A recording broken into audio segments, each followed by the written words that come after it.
Hi all, this is Allmighty and welcome to this video. So today I have for you a Karpov game. It has actually been I think 2 months from the last video I made with Karpov, so I think it's right about time to make another one. We have stopped at the Team World Championship under 26 years. That was played in Puerto Rico in 1970, and the last game I showed you was actually Karpov playing against Whitman. Here I have a game where Karpov played against Kenneth Rogoff. But before going into the game and into analysis, first I would like to thank all of you guys who actually joined yesterday's stream. Once again, I had a really great time playing games with you guys, talking about nonsense and chess. It is kind of a way to let steam off, kind of a relax after a hard week, and it has been a very good time the last couple of times that I've actually held it. And as I said, I would really like to keep it as a usual thing, so every week, every weekend I will try to do at least one stream. That being said, let's get back into this video. So as I've said, Anatoly Karpov, 1970. The reason I'm covering this game because actually during the last couple of weeks I have been heavily invested in tactics, solving puzzles, stuff like that to kind of improve my execution, because I've noticed that one thing that I do lack, especially when I do play Blitz online, is that execution skill. So for a moment I drop under 15-20 seconds, and what I lack is actually how to bring the game, even when I'm in advantage, to bring it to safety and to actually win it. Of course, putting aside how my computer is slow and everything lags, on the other hand, I still feel that I can improve my chess game. And while I was doing that, I stumbled upon this game where Karpov actually delivers a couple of tactical shots, one of which I will let you to solve for yourself at the end of this game, and to introduce you to Mr. Kenneth Rogoff here, who plays with the black pieces. And it was kind of interesting because Kenneth Rogoff, even though he did become eventually a chess grandmaster, he is actually today a world-renowned economist. So he's actually more known for his economy and the things that he did for the world's economy that he was known for chess. But at the time that he was playing chess, he did accomplish being at the top 40 in the world, and also he is one of the people who managed to at some point just simply leave chess. I was actually talking about it with a couple of people. Chess is a very difficult thing to leave. It's a type of it is a fun and games sometimes, but definitely it can become addictive.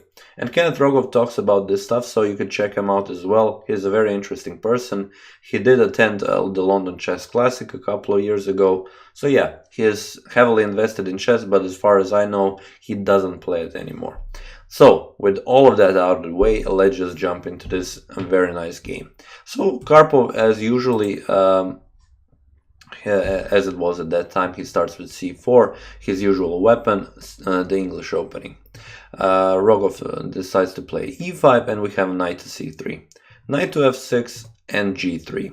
Bishop to b4, and let's stop here for a moment to let's see why is this bishop played here on b4. The main idea is to actually capture the knight on c3. Of course, you don't have to do it, but for example, me playing with the black pieces in this types of position, I kind of like to capture this knight on c3, double up the pawns for white, and at the same time minimize the threat that has this knight, and actually controlling the squares, which is d5 and e4. Bishop to g2, and now castles. d3 played by white, and c6. As you can see, black isn't planning to attack, and not an attack, but capturing the knight here on c3, but is actually preparing d5. So Karpov plays queen to b3, attacking the bishop, and at the same time keeping an eye on the d5 square. And now you have a couple options. Once again, you can capture on c3 still, and then allow d5. You can play bishop to a5, which was played in the game, and also possible is knight to a6. you don't have to worry about the thing that is developing the knight on the edge of the board, because knight to c7 is a very nice idea. After all, you want to play d5, having as much piece as possible supporting your pawn on d5. But okay, we saw bishop to a5 here, and now knight to f3, now attacking this pawn. d5, and this is the one to remember actually. You don't have to hurry and capture this pawn. First and foremost, it isn't that of an important pawn for the moment. I mean, okay, it is a central pawn, but the big threat is d4 actually for black, which would be this knight is already pinned from the bishop. You cannot really attack the bishop, while at the same time you could lose this knight. So d4 is a very big threat, so Karpov plays castles. Now we have d4. Still d4, yes, and now we have a knight to a4, so you have to move the knight. You don't have to be afraid of moves such as b5. After all, you have the bishop on this diagonal, and white can simply capture and exchange on b5. So here we have knight from b to d7, now finally defending the pawn on e5. e3, and this is a very important positional thing that you have to decide. Do you want to play e3? Well, on one hand, you do leave your pawn on d3 very weak, and black is definitely able to play c5, and I was really wondering why he didn't do that to keep your strong center. For example, here c5, you do leave this diagonal now wide open for this bishop, but at the same time you have a very strong center, and the d3 pawn stays forever weak.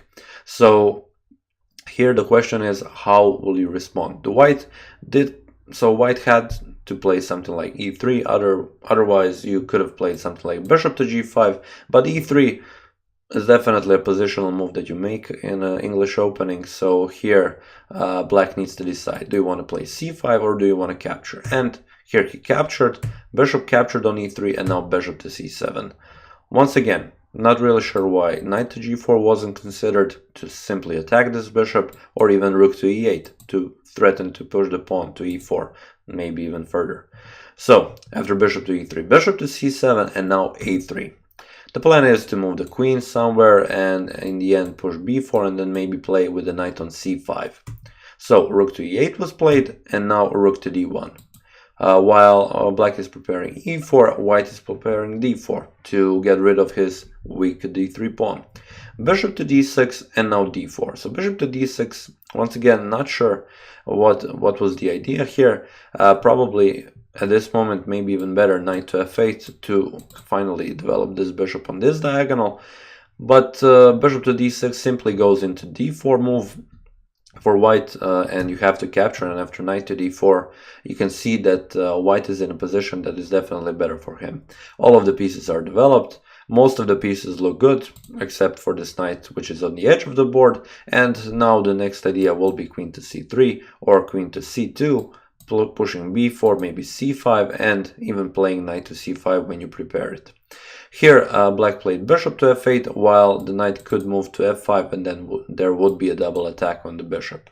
So after this we saw queen to c3, queen to e7, and now rook to e1. As you can see, black is feeling also a little bit cramped here.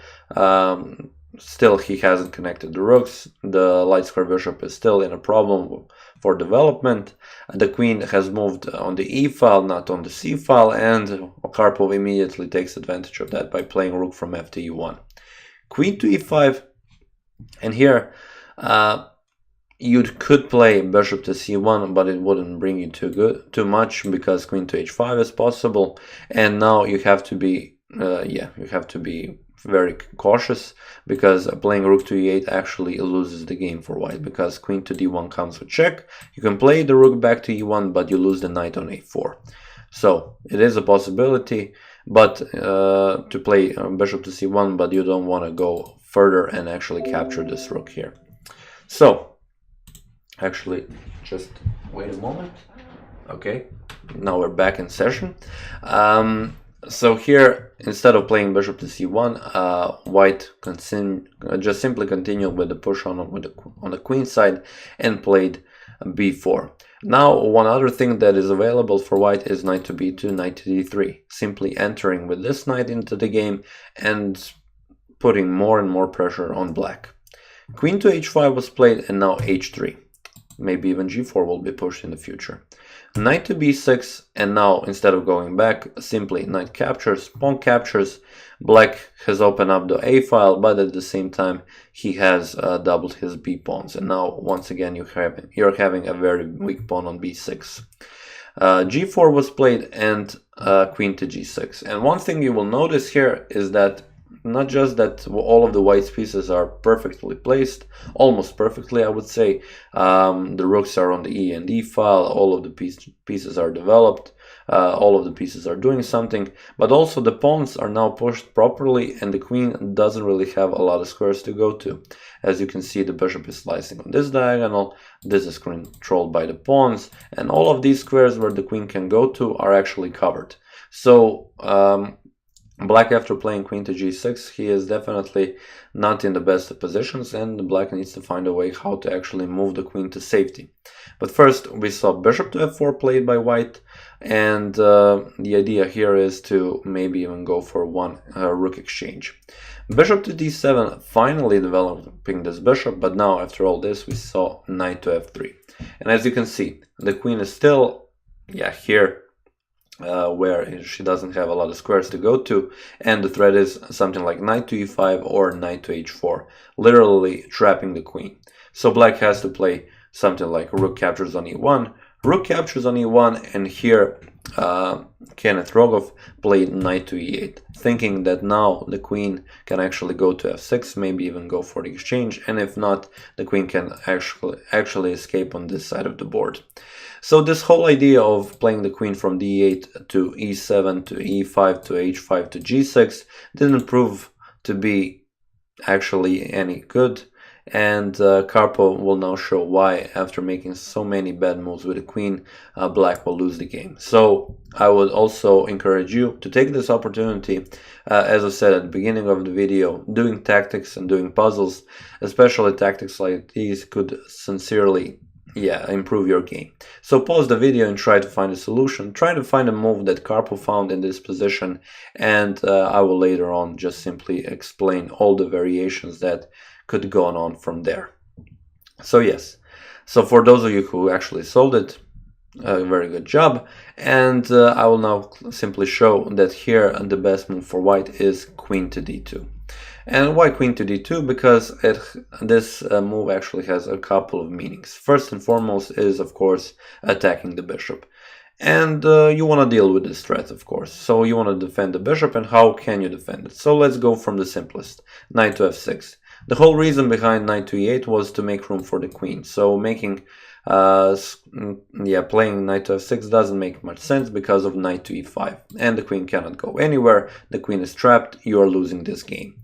So you don't play knight to f6. So how to defend this bishop? If you play bishop to e6, simply knight to e5, queen can only go to f6, and then simply bishop to g5. Once again, the queen cannot go anywhere. So the idea of queen to d2 was not only to attack the bishop on d7, but also to connect the queen with the bishop and now make the bishop to g5 move available. So that was the first possible move with the bishop. You can play bishop to c8, but then simply you lose the knight on e8. Doesn't make much sense. You can play definitely bishop to g4, but this runs into knight to e5 attacking the queen, queen to e6, and pawn capturing. You're lost. You have just given up the bishop for a pawn and not getting too much out of this. So after all this, and actually after probably seeing all of these variations, Mr. Rogoff decided to play rook to d8. So that probably this is the best way how to defend the bishop. But here, Karpov didn't go into knight to e5, allowing queen to d6 and maybe offering the queen exchange. He actually found a better move, which is knight to h4. And knight to h4 is now a little bit different because, once again, the queen can only go to f6 on all the other squares. So now even e6 is covered by the rook, d6 is covered by the bishop and the queen. The queen will be attacked. So here he could have played on f6 and now g5. Actually, after knight to h4, Mr. Rogoff resigned the game. But the game could have followed a queen to f6 and now g5. And as you can see, the queen cannot go anywhere. And what you can play here is something like bishop to e6, but simply now pawn captures, rook captures on d2, bishop captures on d2, knight captures on f6. White is up a whole rook. He does have one pawn less, but I think for most of us, if not all of us, this should be a winning game easily. Of course, if you're not playing blitz or bullet. Okay, so that was quite an interesting game, also by two very interesting people. I hope you enjoyed it. Yeah, it will be a little bit more until I publish my Stockfish versus me versus Stockfish level 6. Hope to see that soon as well. That being said, I hope you enjoyed this video, and I would like to thank you for watching it, and I will see you in the next one. Cheers.